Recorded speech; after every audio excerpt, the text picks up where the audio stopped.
Thank you, Alan. It's a pleasure, and I want to say, folks, that this is actually the second time that Ellen and I have had the opportunity to share a stage. The first was at the Economic Democracy Conference that took place in Madison, Wisconsin, just a year ago, and as we move forward, I just want to lift up the fact that the Public Banking Institute will be joining Move to Amend and about 25 other groups at the Economic Justice Day for the Occupy National Gathering in 2013.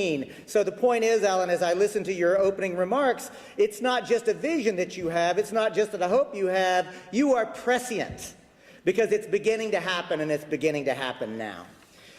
So as the opening keynote speaker, I feel a particular both responsibility, I have a particular obligation, and I want to take that very seriously, because the frame, the title for how I've been asked to talk about is "We the People." Friends, let's just acknowledge that phrase, those three words, "We the People." Those are hallowed words in the United States of America, and they should be, right? We the people. Right on. We the people, because it hearkens to, it invokes, it recognizes that done correctly, we the people are government. It's not merely that it's our O-U-R government. We the people are government. A-R-E. We collectively are the government in a democratic republic. We're supposed to be publicly, or we're supposed to be collectively, collaboratively making the decisions for how our society operates. That's what democracy means, by the way. Somebody shout out for me, from what language does the word democracy derive? Greek. Demos means the people. Kratia means rule or power. So understanding the idea of democracy means we the people rule, or we the people have power. Pop quiz. How many of y'all believe we the people are ruling the United States? Don't be shy. Right. I ask that question everywhere across this country. I'm on the road over half of my life giving presentations, workshops, lectures, small groups, large groups like this, everything in between. Almost nobody raises their hands to that question anymore. That's a problem. But saying it another way, my friends, I think it's a good thing. What? Oh, no. It's not a good thing that we the people don't rule. I think it's a good thing that we're being honest enough and brave enough to acknowledge that notwithstanding the creation myth of this country, notwithstanding what we were taught as children, notwithstanding our fondest hopes and aspirations, notwithstanding what we really want, we have to acknowledge we the people do not rule in this country, because Wall Street rules us, the bankers rule us, a small ruling elite. My friends in Occupy have taught me to say the 1%. Right? A small ruling elite are actually ruling us. Corporations and bankers are not just exercising power, they are ruling us because they're making the fundamental public policy decisions that affect our lives. Corporate CEOs and the bankers are already deciding how much poison will be in the water that we drink or the air that we breathe. Corporate CEOs are deciding whether or not this country goes to war. Corporate CEOs decide whether you get health care or not. We the people, we get to choose between Coke or Pepsi. We can choose between paper or plastic at the grocery store. See, we can have 17 different types of toothpaste to choose from, right? I mean, we are inundated with consumer choices, provided you have the money to pay. That's sort of important, right? But even if you have the money to pay, even if you have consumer choices, do not mistake a consumer choice with real political power. Because real political power would be the opportunity to participate in a meaningful way of the decisions that affect us. And what we are beginning to understand, and what the Public Banking Institute is lifting up and showing us, is that there is a hidden reality for how money operates and who's actually in control. I want to lift up Mark Armstrong, because Mark sent me something that I thought was a very powerful idea, and he suggested to talk about a taboo. And at first I thought, that really? But then here's how he framed it. A taboo is a moral or cautionary restriction placed upon certain actions or even thoughts, and that if that taboo is ignored or violated, negative legal, political, or cultural consequences will follow. May I suggest to you that what the Public Banking Institute is provoking us to consider is this, that in our culture, in our society, in our economy, creating money and how it's created is a taboo subject. Not only are we, right? It's taboo. We're not allowed to talk about how money is created. And it matters, friends. We're not taught how money is created. I'm being very sincere and very humble when I acknowledge that the Public Banking Institute has taught me a lot about thinking about money and where it comes from. And let's just acknowledge this, that in our society, in our economy, and in our culture, only the high priests, bankers, are allowed to do it. And it's even deeper than that, y'all. We're not even supposed to talk about it. We're not even supposed to understand the dynamics of it. So I am not, in my opening remarks, even going to attempt to peel back how money is created, how banks operate, how public banks operate. Instead, my job is, in a very short time, to lay a historical context, a framework for why we are actually gathered here. Ellen is correct. I ran for Attorney General of Texas, and I'm very proud of that. And I'm also proud to tell you that when I ran for Attorney General of Texas, my principal primary campaign was to run on the pledge that if elected, I would revoke the charters of corporations that routinely violate health, safety, public health, and environmental protection laws. Another way to say it, y'all, is I promise to do the job that the Attorney General is supposed to do. Because, after all, the Attorney General of any state is charged and tasked with the legal responsibility to uphold the laws. So how is it, and more importantly, why is it, that miscreant corporations, these huge transnational corporations, have a history of violating health, safety, environmental protection and worker safety laws, and everybody in this crowd knows it, everybody who's watching us on live stream knows it, and everybody who doesn't know about this conference but should know about this conference, what they do know is corporations are ruling us, they're routinely violating laws, and they're getting away with it. The point I'm making, my friends, is that we are in a crisis moment. It's a political crisis, it's an economic crisis, it's an ecological crisis. Really, we have a series of crises that are coming together, right? And I don't want to overstate it by making anybody feel worried or upset, but I want to be clear that we have to have the same courage about facing the crisis with the same courage that we're recognizing that corporations are ruling us, because we are in a crisis. In fact, it's a series of crises that are coming together. But don't get too upset, because remember that the word crisis in the Chinese language is also the word, the symbol for crisis is also the symbol for another word. Opportunity. Right? We are living in a crisis moment that is providing an opportunity for us, and I do believe that Ellen Brown and Mark Armstrong and the Public Banking Institute are correct, and that is that this moment of crisis is providing multiple opportunities. Now, I personally have come to the conclusion that public banking is the way to go as it relates to being able to finance public infrastructure projects, to be sure, and I very much appreciate the open space that they are providing to say, and so that is an issue, that is a movement. Let's collaborate with other movements, because done well, we don't cherry pick or poach from one another. We synergistically learn from each other and actually take steps together, because as the African proverb says, if you want to go fast, go alone. If you want to go far, move together. That's what's happening, my friends. A movement is coalescing and learning to move together, and it's not easy, but we're doing the work together. Now, why is it that Move to Amend is so excited to be actually part of the Public Banking Institute? Well, remember, Move to Amend is a multiracial, multi-ethnic coalition of groups and individuals calling to abolish the illegitimate, court-created idea that artificial entities like corporations or unions or nonprofits or limited liability partnerships or any other artificial entity have the inherent unalienable rights of living, breathing human beings, or I like to say now, because I'm challenging myself, thanks to the Pachamama Alliance, who I want to give a shout out to, we got to recognize that nature has rights too.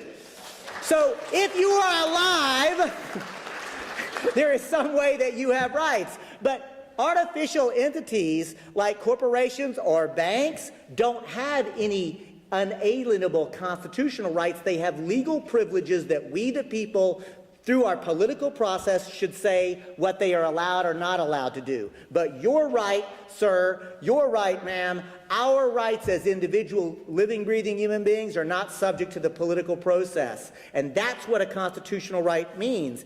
And digging deeper still, why I'm proud to be here, why I'm excited to be here, is because as I've done the work, the history, the study that I've been provoked to do by the Public Banking Institute, what has become the aha moment, really the oh, well, duh moment for me, is the recognition that actually banks are also corporations. Oh, yeah, duh. But it's deeper than that, because there are lots of types of corporations. But the point is, my friends, banks are a special, uber important type of corporation, because a banking license in and of itself is a corporate charter that can only be issued by the government. And let's just put a note on it. We're taught to think of it as being issued by the state. Actually, local government, county government, state government, or federal government can issue such a charter too. Again, we're being provoked by the Public Banking Institute to recognize that. At its core, this idea is that a bank is given, not as a matter of right, but the privilege, the incredible power to actually create credit. And that is to use the double entry accounting system, basically in essence, to create money. That is such a powerful thing. There may be very few things that are as important as that when we get to our public infrastructure, our public projects, the ability to actually create money and how we finance and how we actually make transactions happen. This is super, uber important. And the Public Banking Institute is providing us a way to think about that. And now I'm going to put the move to amend analysis into that context, to start with the recognition that a bank is in fact a corporation that is a license or an ability created by the state broadly to be able to create money using the ability to borrow, to basically create lines of credit, which is to say to create money. But here is the thing. The history of corporations, business corporations, and the bank, like mega banking, those are actually inextricably linked in history. And in fact, what we found as you begin to do the research is that actually the financiers and the bankers of yore were actually financing the creation of the huge transnational corporations that were basically the instruments of European imperialism in the 13th and 14th century. Well, duh. I mean, again, like, I don't have time to go into it other than to set a frame to provoke you to further thought and study as you begin to dig in to the Public Banking Institute, that we all collectively recognize how many times our issues are actually interconnected. And it's worth pointing out that the American Revolution itself, we've been taught to think about it as just a rejection of monarchy as a form of rule. It was certainly that, to be sure. But you know what else it was? It was a people's uprising against illegitimate corporate power. Because after all, Virginia did not begin as the Virginia Commonwealth. It began as the Virginia Company. So too was the Rhode Island and Providence plantation. The point I'm making is to challenge you to recognize that the founding of this country was a type of imperialism from jump, and that corporations were the instruments of that imperialism, and that those efforts, those instruments were financed by these same mega banks that were beginning to actually take control of the European money supply. It's totally linked. It's all connected. And it's worth pointing out that Thomas Jefferson had some thoughts about this. Thomas Jefferson said, quote, The country is headed toward a single and splendid government of an aristocracy founded on banking institutions and moneyed-in corporations. And if this tendency continues, it will be the end of freedom and democracy. The few will be ruling.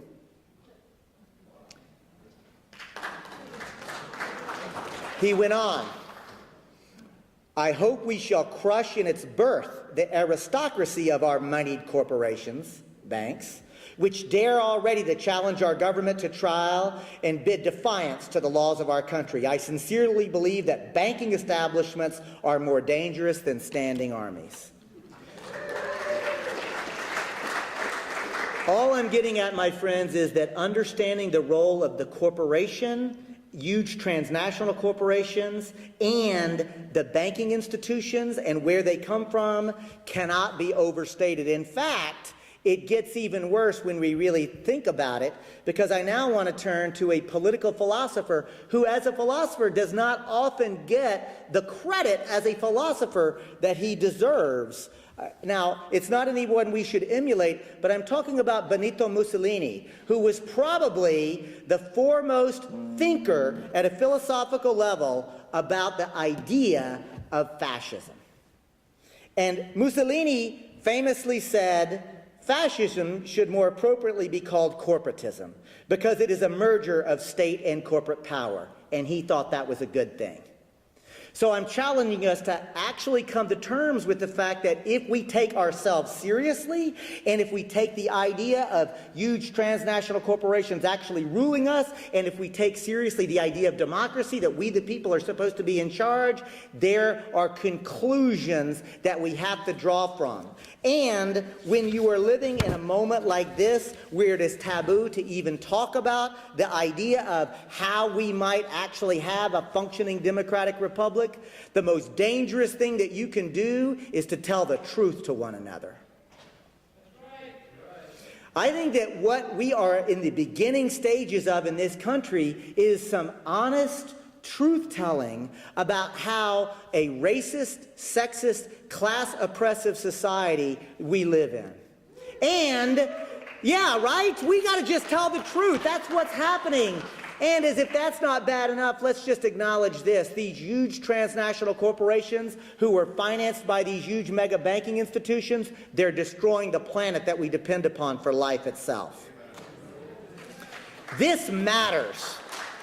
This matters. This is probably the fight of not only our lifetime, but the reality is this, my friends, and I don't want to put it too much on us here. I'm not trying to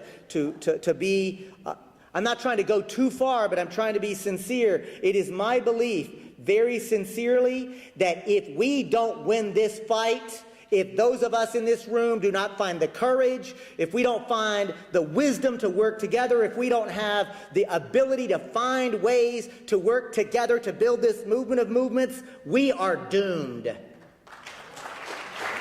And there's a corollary, my friends, because when we find that courage, when we find that vision, when we begin to see our interconnectedness and act appropriately, what we're going to find is, and what we in fact are finding, is our commonality. And it cuts across race. It cuts across gender and sexual orientation. It cuts across political boundaries, which are just constructs anyway. It begins to cut across all of this and recognize that really what human beings want are meaningful, productive work for which we will be acknowledged by our peers. What we want is loving relationships with not only our family and friends, but with other human beings. And when we really start to dig deep and open our hearts and look to the indigenous and recognize that there's even a bigger frame, we begin to recognize our interconnectedness to all living things.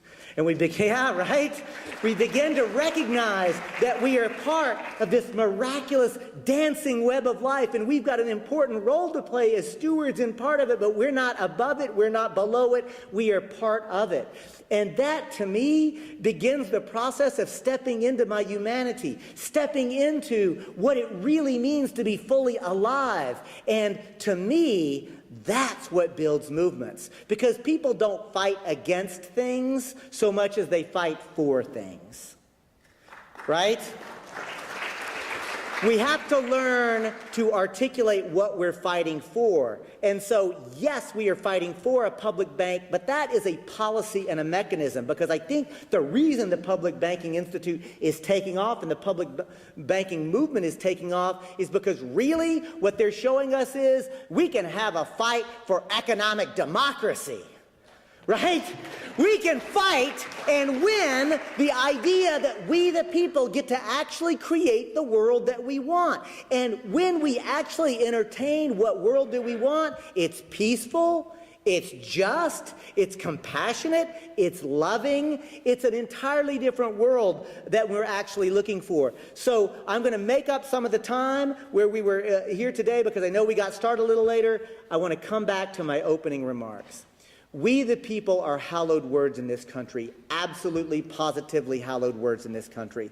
And I'm honored as a member of the Move to Amend Coalition to be invited to stand before you. But I'm equally excited to be able to tell you that we're inviting the Public Banking Institute to the Occupy National Gathering. We're inviting the Public Banking Institute to the Democracy Convention that we're part of. And that's just this summer. And in 2014, the United States Social Forum, which I have the honor of participating in, is hoping that the Public Banking Institute will join us as partners at the U.S. Social Forum process, which is, by the way, connected to the World Social Forum. Because what you don't know if you're just watching corporate media, there's already a movement going on. Right? The movement is already happening right now. We are everywhere. And what's amazing to me is even when I talk to people with whom I do not share a language, through the miracle of translation and people smarter than me who speak multiple languages, it doesn't take any time at all to find the commonality. Not just the commonality in terms of what we want, but actually a recognition that we're beginning to actually build a movement of movements and that we're cross-pollinating. And may I say this with genuine sincerity and humility, we in the United States of America have a lot to learn from the global South about how to build a democracy movement. Right? I am proud to be an American. I am even prouder to be a human being. And I look at what's happening across the world, not just Arab Spring, but especially all across the global South. And can I especially lift up Latin America, right? Latin America as the best example, in my estimation, about what democracy movements that are successful actually look like. And the reason I say that, my friends, is to be very sincere when I tell you that in Latin America, they have figured out that you need broad and deep and militant social movements, right? And I used every word carefully. Broad, meaning it has to cut across sectors, it has to cut across issues, it has to be very broad across civil society.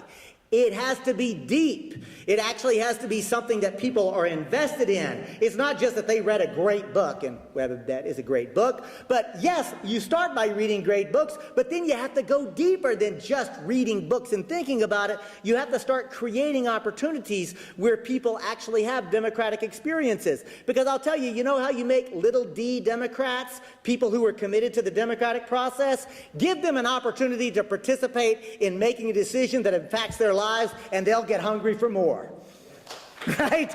It's the human condition. When you actually get the opportunity to participate in a meaningful way about anything that affects you, you say, hey, that actually, even when you don't get your way, even when you don't actually win a process that is genuinely collaborative, may I say feminist, when you actually participate in a group decision process, if you feel that you've been honored, if you feel you've been heard, if you feel like you had an opportunity at least to make your case and convince other people, actually you become invested in the outcome, even if it wasn't the outcome that you originally advocated for. And that's not just me hoping and wishing that. That's what actually cognitive scientists are actually proving to us. Oh, and you know what else they're proving to us? That when we actually collaborate and share with one another, we feel better.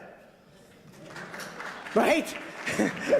It's like the more you begin to look at this, the more I hope that you have the experience I have is like, oh yeah, and it just gets more and more exciting and more positive. And in Latin America, they understand that. So not only are they going broad, not only are they going deep to give people participatory processes, hello to participatory budgeting and public banking and a whole host of other things, but I said militant, and I mean that seriously as well. Because social movements have to be militant. Now, I don't mean, obviously, guns or implements of destruction. By militant, I mean this: a willingness to disrupt the system as it currently operates. A willingness, a commitment to saying, we are going to stop the destruction and rape of Mother Earth. You can't do that on our watch anymore. We won't let that happen. Because that's what militancy means. It just means a level of seriousness and commitment, because again, it's not enough to have good ideas. We've got to be able to implement them, and we have to understand that the people who are making the decisions that's raping and pillaging the earth, these people, my friends, they're not evildoers, but they're sick. Right? They have a mental illness. I mean, they actually think that as they're financing these mega transnational corporations that are destroying the planet and creating misery for most of the global south and children across the global south, they literally look at themselves in the mirror while they're shaving, and they're mostly shaving. They look at themselves in the mirror and they think, I am so damned important. Everybody should be very grateful for all the important work that I do. They think they're doing a good thing. My friends, that is a mental illness. And if we had a just and compassionate society with health care for all, if we had a just and compassionate society, we'd get them help. Instead, we put them in charge. That's our problem. So we shouldn't expect that we can just go to them with a rational public policy and say, oh, look, you've made mistakes. We've got solutions for you. No, we've got to lovingly, militantly, nonviolently supplant their positions of power and get this, my friends, not just get our levers on the hands of power as it currently operating. Let's go deeper and recognize we want to create entire new institutions of how power is distributed, how decisions are made. We don't want to just do power over, let's do power with, right? Let's actually commit ourselves to the idea that we're serious about a feminist movement, an ecologically sustainable movement, a democratic movement that is not just about politics, but it's also about the economy. Because we've been trained, another thing in this country, we've been trained to think about the fact that, that politics and economics are supposed to somehow be different. You know why the ruling elite have done that to us? To keep us not only divided, but confused. Because you can't have a democracy movement if economics are off the table. You can't have a functioning democracy movement if the idea of money and how it's created and how the decisions around it, if those are taboo subjects, then democracy is a taboo subject. And that's the point I'm getting at. In Latin America especially, and of course in Iceland as well, and I'm looking forward to hearing like the entire program. Like, can we just give it up for the Public Banking Institute? This is a kick-ass program, right? I mean, I'm so excited about this overall program. And I'm not, this is not, that wasn't just a quick and easy applause line, Ellen and Mark. I'm really excited about this program, and I'm especially excited to hear from Iceland, because in Iceland we know, of course, that the bankers and their functional equivalent of Wall Street destroyed their entire economy. And you know where those bankers are? They're in jail!